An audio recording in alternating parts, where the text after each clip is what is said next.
The Indiana Hoosiers just got some positive news heading into their big matchup against the Oregon Ducks. Let's talk about it. My name is Aaron with my buddy Paul. We are the Big Ten guys. On the daily Big Ten content, news, rumors, analysis, whatever the heck it is, Big Ten, we're talking about it right here. So all you got to do, subscribe, notification bell, boom, hit the like button. Guys, gals, biggest game of the weekend, Indiana, Oregon. People should be pumped. I'm going to tell you this. If you were to tell me, if I was in the past, came to the future, and I said, what is the biggest game this Saturday? And you told me Oregon, a top 10 matchup between Oregon and Indiana, I'd probably laugh in your face. I probably would not believe you. Would not believe you. No offense to Oregon fans. Listen, I believe in them. I want to see them get this dub, and I think they have that potential. But it's just crazy to think Curt Cignetti has turned this program around, and it's only year 2. That is unreal crazy. So anyways, beside the point, some good news for the Indiana Hoosiers going into this game against Oregon. First and foremost, and I think this one is obvious, and we'll go through the list of all of them, but first and foremost, Oregon's win against Penn State does not look as good, especially blowing a 17-3 lead and almost losing in Happy Valley, which I will concede is a very tough place to play. But Penn State then going to the Rose Bowl in front of 25 people, 26 people, maybe, who knows, in their blew out, in absolutely getting pantsed on TV against the Bruins in the Rose Bowl. Just rough to watch. So again, I think a lot of people who are very, very high on Oregon now are looking at that and saying, Penn State was frauds. And James Franklin is possibly going to get fired by the end of the season because that team has a ton of talent. Again, could have just been an awful hiccup by Penn State, but you can't let that happen. Regardless, I think that should reassure Indiana fans that, hey, this Oregon team is not some home run hitting juggernaut that I think a lot of people thought after they beat Penn State. I think Penn State really showed their true colors by losing to UCLA. It might have been a crazy hangover from their loss against Oregon, but still, I think there are holes in Oregon. There's a lot of young players on that team, and so you never know, anything can happen. And I will tell you, playing in Eugene is going to be one of the toughest atmospheres for the Hoosiers and one of the toughest atmospheres in the Big Ten, in the country in general.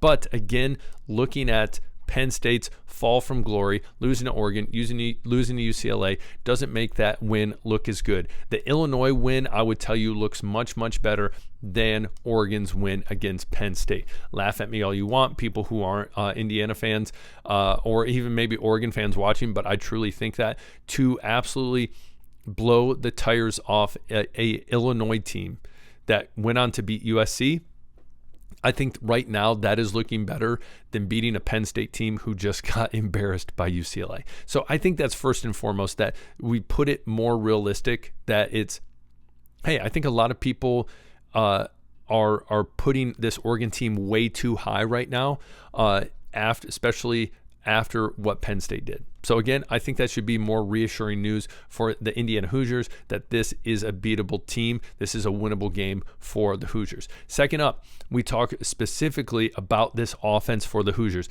They can put up points in almost every single metric when it comes to offense, whether it's offensive scoring, total offense, third down conversion, fourth down conversion, whatever the heck it is, rushing offense, passing efficiency, whatever it is, they are at the top of the list, not only in the Big Ten, but we are talking in all of college football. Again, you might tell me, Aaron, but look at their schedule. Look at who have they played. I don't care who they have played. They have played, and honestly, you look at Old Dominion, that's not a bad, that's not an awful team. Again, Illinois just beat USC. I would tell you right now, you put your resume against Oregon's resume, and the only huge difference is it's that game at Penn State. Oklahoma State, not good. Not good. Sure, it's a Power 5 team, but gosh, they're bad. Mike Gundy, legendary coach, already out. That's how bad they were, that they're like, we got to fire this guy. It's not looking good. But anyways, you look at Indiana offensively. That should be reassuring in itself going into this game, that if Oregon goes out there and they start scoring, that Indiana can hang with them. I think that should be reassuring enough, knowing, hey, we can do this. We can hang with these guys. We have that capacity. We have that caliber offense where we can do that. So I think that should be one of the most reassuring things for this Hoosiers team and for Hoosiers fans going into this game, that their offense should be, if not the same, if not better than the Oregon offense. And again, a lot of people that are not Indiana fans might laugh at me, but you go watch that Indiana offense. If you have not watched them, they're impressive. There's a reason Fernando Mendoza is on the Heisman watch list. And again, I haven't even talked about that, but for Fernando Mendoza as well as Dante Moore, both, this is a huge Heisman statement game for both of them. Whoever comes out on top, that's going to be a huge push towards the Heisman going forward. Midway part of the season, huge. So again, we look at Oregon, their resume so far, not as good after the Penn State loss. That should be reassuring. This Indiana offense, knowing what they can do, statistically looking at what they can do, and we jump into that even right now. Look at these results. People are making thousands every month betting on sports completely risk-free. The secret? They're using OddsJam. OddsJam isn't another betting app. It's turning the entire system in your favor. Here's how. OddsJam uses a strategy called arbitrage, finding odds discrepancies across the sports books. You bet both sides, and no matter the outcome, you will profit. Here's an example. If you bet $500 on Boise State to win on FanDuel and $335 on their opponent, San Francisco, on DraftKings, you're guaranteed to make $50, win or lose. It's that simple. With the OddsJam mobile app, you'll get real-time alerts on these opportunities every day. People are making thousands of dollars every month, and you can get started. Use code Big10Guys for 35% off and a 7-day free trial. I guarantee you'll profit during that trial. And if you don't, cancel with one click. No questions asked. Don't leave money on the table. Go to oddsjam.com, use promo code Big10Guys, and start making money the smart way. As we look at this is just third down conversions percent. That is solid. So you're looking at just under 60%. That's going to be huge, especially going up against a very good Oregon team, Oregon defense. So those are two very reassuring things. And then I think the fact that a lot of people are somewhat looking past, Nick Saban even talked about it the other day, but Curt Cignetti, I think a lot of people are just like, oh my gosh, he just jumped on the scene. No, the man has ice in his veins. The man did incredibly well at James Madison. He has coached for a long, long time under some great coaches.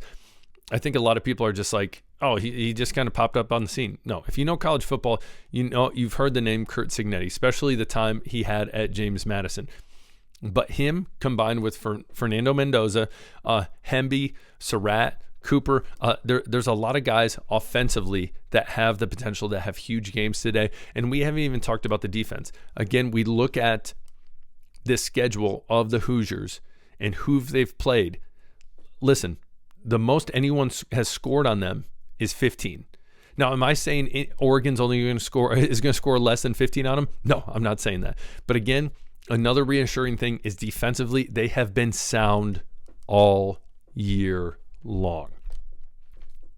So a lot of things looking up for this Hoosier team. What do you think?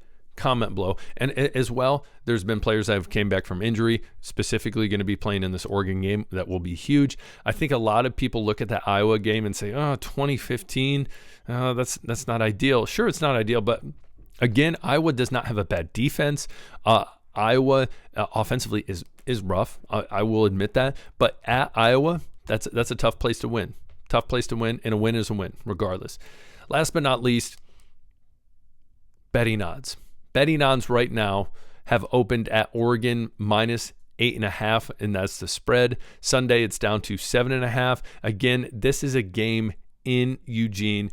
It's going to be tough, but I think, in all honesty, that's a pretty solid spread. And I think it says on here that they plan on seeing a lot of people take the money line for Indiana and possibly taking the spread for Oregon. They think it's going to be kind of a split right there. But honestly, I truly think 7.5 is not bad against an Oregon team in Oregon.